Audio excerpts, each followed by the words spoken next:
Tasty and easy egg role ఎలా చేయాలో చూసేయండి. నేనైతే ఒక ఆనియన్, ఒక టొమాటో తీసుకొని ఫైన్‌గా చాప్ చేసుకుంటున్నాను.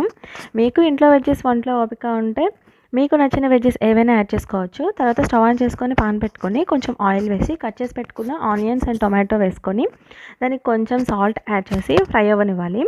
ఈ ఆనియన్స్ అండ్ టొమాటోస్ చక్కగా ఫ్రై అయిపోయిన తర్వాత కొంచెం కారం యాడ్ చేసి కలిపి పక్కన పెట్టేసుకోవాలి, చల్లారనివ్వాలి.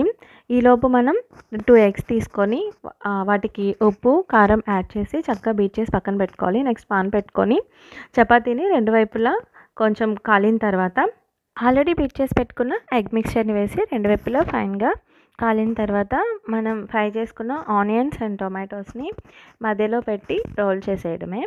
ఇక నా క్రియేటివిటీని కూడా చూసేయండి. అంతే, టేస్టీ ఎగ్ రోల్ రెడీ అయిపోయింది. సర్వ్ చేసుకోవడమే. మీకు ఇంకా ఇలాంటి ఈజీ వంటలు కావాలా? కామెంట్ చేసేయండి.